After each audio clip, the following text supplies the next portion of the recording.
Baiklah, kalau kita lihat dari yang pertama itu adalah metode tren bebas. Metode tren bebas cenderung digunakan sebagai analisis pendahuluan yang memberikan gambaran awal dari satu permasalahan yang dihadapi. Jadi kita bisa lihat dari contoh PT AA bergerak dalam bisnis makanan, data penjualan sebagai berikut. Tahun 2016 140 sampai tahun 2020 169. Maka kita harus buat grafik. Masukkan sumbu X untuk tahun, sumbu Y untuk jumlah penjualan. Kemudian masukkan tahun 2016 140, tahun 2017 148 dan seterusnya. Setelah itu tariklah garis atau tariklah grafik untuk melihat apakah dia meningkat atau menurun. Dari data tersebut kita bisa lihat bahwa 2016 sampai 2020 dia meningkat, naik terus.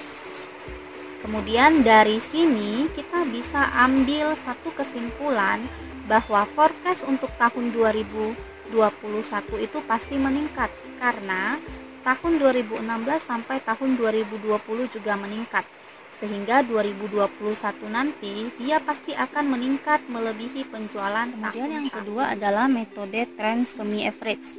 Metode trend semi average hanya bisa digunakan kalau datanya genap. Jadi kalau datanya ganjil itu tidak bisa digunakan. Lihat datanya itu lihat dari jumlah tahun. Jumlah tahun itulah N atau banyaknya angka amatan. Kalau dia jumlah tahunnya genap, maka bisa pakai trend semi average. Kalau dia jumlah datanya ganjil, maka tidak bisa pakai metode trend semi average. Kemudian, kenapa harus pakai data yang genap? Supaya dia bisa dibagi menjadi dua kelompok yang sama besar.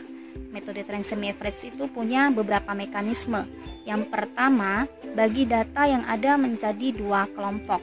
Jadi kalau dari contoh bisa dilihat tahun 2015 sampai tahun 2020 itu datanya genap, ada 6 tahun.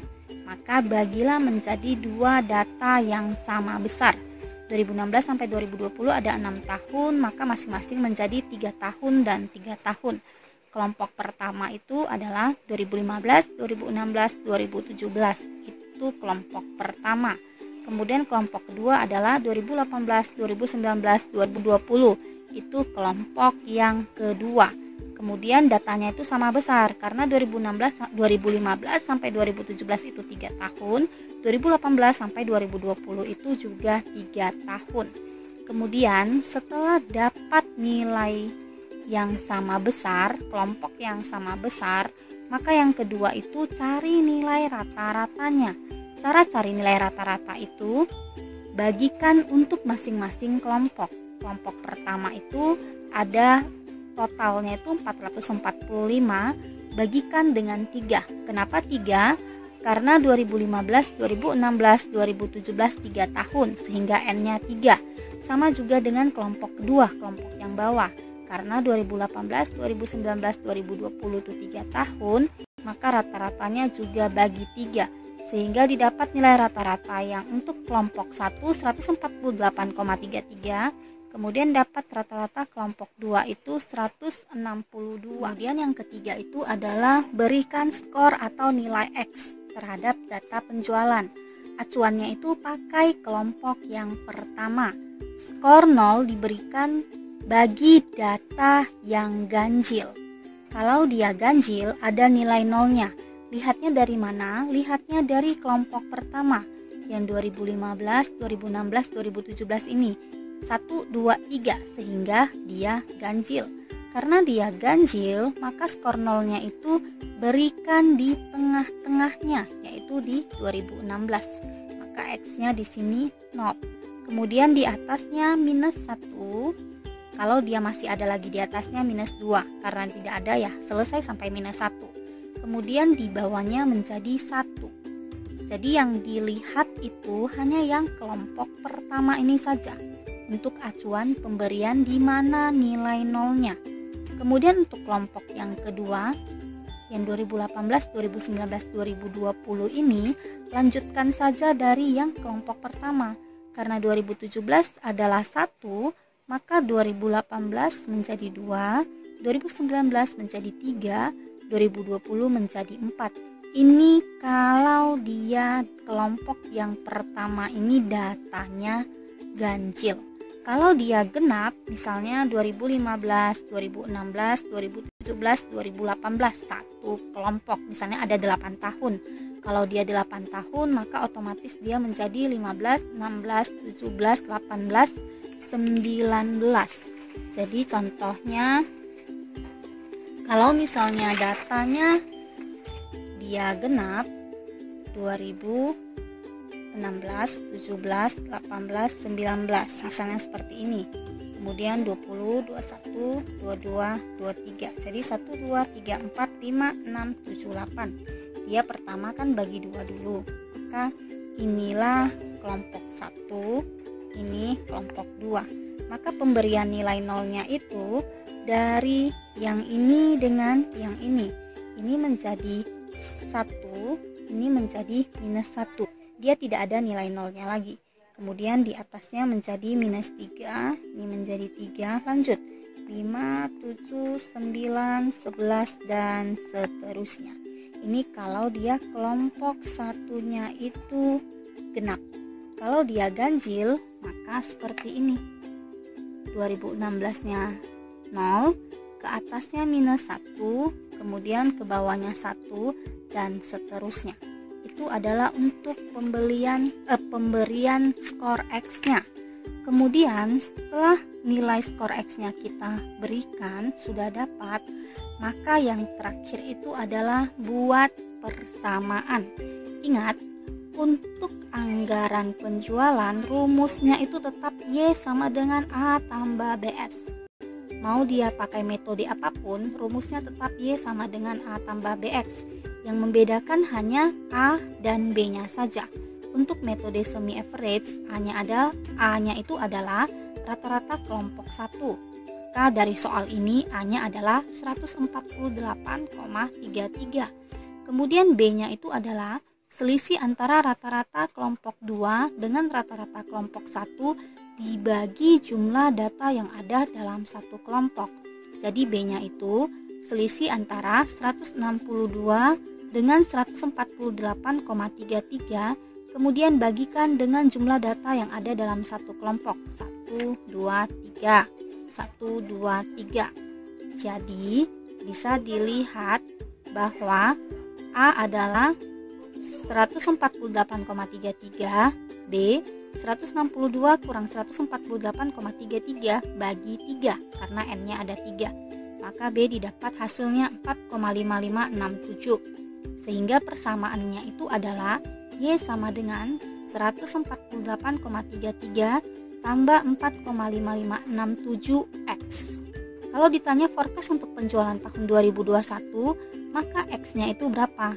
X-nya itu lihat dari tahun sebelumnya.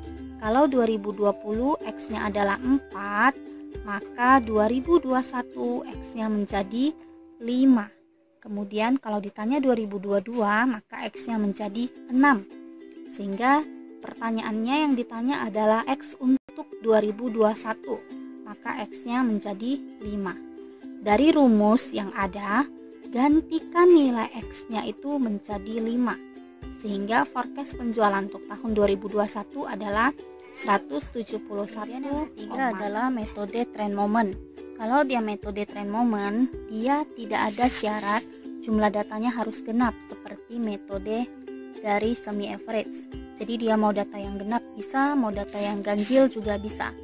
Perbedaannya dengan metode trend semi average hanya pada pemberian skor nilai X. Jadi kalau di metode trend semi average kita harus bagi menjadi 2 kelompok, kemudian datanya ini harus genap. Kalau dia metode trend moment, dia tidak harus genap, kemudian X-nya itu tetap dimulai dari angka 0. Jadi 0, 1, 2 dan seterusnya tergantung dari banyaknya jumlah data. Kemudian bisa dilihat juga dari contoh tahun 2016, 2017, 2018, 2019, 2020 ada 5 tahun, kemudian dia ganjil. Maka untuk nilai X-nya itu di 2016 sebagai awal tahun ada 0, 17, 1, 18, 2, 19, 3, 2020, 4 dan seterusnya. Kemudian untuk metode trend moment, rumusnya sama, tetap Y sama dengan A tambah BX. Yang membedakan adalah nilai A dan B-nya itu dicari pakai rumus, pakai persamaan. Sigma Y sama dengan N kali A tambah B kali sigma X. Sigma XY sama dengan A kali sigma X tambah B kali sigma X kuadrat. Karena ada sigma atau nilai jumlah, maka kita cari dulu berapa jumlah Y, berapa jumlah X, berapa jumlah XY, dan berapa jumlah X kuadrat. Kemudian sama, N-nya tetap banyaknya pasangan amatan, ini nilai N, tahun. Kemudian dari contoh ini, maka kita bisa lihat jumlah Y adalah 774, jumlah X 10, jumlah XY 1618, jumlah X kuadrat 30. Maka masukkanlah dia ke dalam persamaannya ini. Jadi sigma Y sama dengan N kali A tambah B kali sigma X. Maka masukkan sigma Y 774, N 5 kali A tambah B kali sigma X 10. Kemudian masukkan juga ke rumus yang kedua. Sigma XY sama dengan A kali sigma X tambah B kali sigma X kuadrat. Sigma XY 1618, sigma X 10, sigma X kuadrat 30. Masukkan dia ke rumusnya. Maka rumusnya dia menjadi 774 sama dengan 5A tambah 10B. Kemudian 1618 sama dengan 10A tambah 30B. Kemudian dari dua persamaan tersebut, ini persamaan 1, ini persamaan 1, kemudian yang ini adalah persamaan 2. Dari dua persamaan tersebut, maka buatlah metode eliminasi. Sehingga untuk mencari metode eliminasi dikali 2. 5 kali 2 10A, kemudian yang ini kali 1. Kemudian didapatlah 1548 sama dengan 10A tambah 20B, 1618 sama dengan 10A tambah 30B. Kemudian kurangkan dia karena metode eliminasi. Kemudian dapatlah nilai B-nya 7. Sesudah dapat nilai B 7, maka selanjutnya adalah cari nilai A. Cara mencari nilai A adalah substitusikan dia ke persamaan tersebut. Terserah mau ke persamaan 1 atau ke persamaan 2, boleh substitusikan untuk mendapatkan nilai A. Jadi gantikan nilai B-nya dengan angka 7 sehingga didapatlah nilai A-nya itu 140,8. Ingat persamaannya tetap Y sama dengan A tambah BX sehingga Y-nya menjadi 140,8 tambah 7X. Forecast penjualan untuk tahun 2021 itu berapa?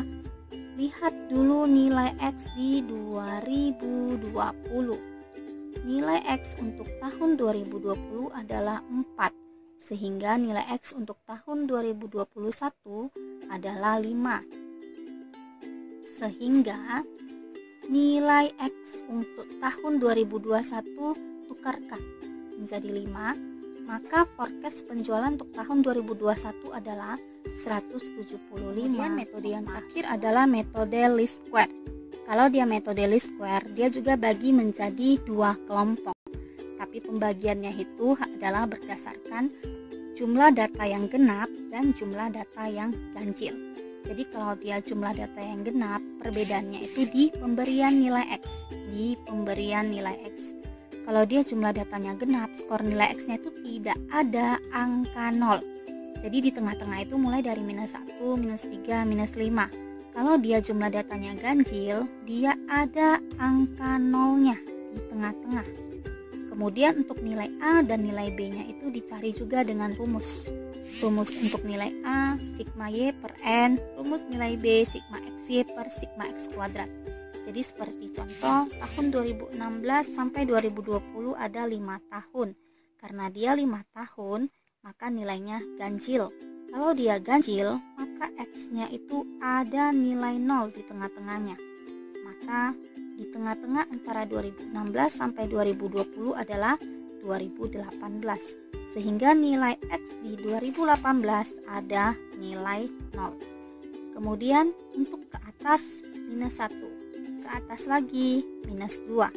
Sementara untuk ke bawah 1, ke bawah lagi 2. Itu kalau nilai X-nya itu adalah ganjil. Kalau dia yang genap seperti yang tadi 2016 sampai 2023, seperti contoh yang tadi ada 8 tahun, kemudian dia nilainya genap, maka lihat di tengah-tengahnya. Tengah-tengahnya adalah 2019 dengan 2020. Maka di sini langsung letakkan minus 1, di sini langsung letakkan 1. Ke atasnya menjadi minus 3, minus 5, minus 7. Ke bawahnya menjadi 3, 5, 7, dan seterusnya. Ini kalau nilainya genap atau datanya genap. Jadi lihat di tengah-tengahnya, langsung masukkan minus 1, ini langsung menjadi 1. Ke bawahnya langsung 3, 5, 7, dan seterusnya. Ke atasnya ini langsung minus 1, minus 3, minus 3, minus 5, minus 7, dan seterusnya. Kemudian setelah dapat nilai X-nya, maka cari nilai X kuadrat. Sesudah dapat nilai X kuadrat, cari nilai XY, X kali Y. 140 kali minus 2, nilainya minus 280, dan seterusnya. Kemudian setelah itu carilah jumlahnya atau sigmanya. Sigma Y 774, sigma X-nya pasti 0 karena dia datanya ganjil. Kemudian sigma X kuadrat 10, sigma X kali Y 70. Masukkan dia ke rumus. Rumus untuk mencari nilai A dan rumus untuk mencari nilai B. Sehingga didapat nilai A adalah 154,8, kemudian nilai B 7. Kemudian masukkan dia ke persamaan untuk anggaran. Y sama dengan A tambah BX. Maka Y sama dengan 154,8 tambah 7X. Untuk 2021, berapakah forecast-nya? Lihat nilai X-nya. Nilai X untuk 2021 itu berapa? Nilai X untuk 2020 adalah 2, maka nilai X untuk 2021 adalah 3. Untuk 2022 adalah 4, dan seterusnya. Ini tinggal diturunkan saja. Maka forecast untuk tahun 2021 adalah 175,8.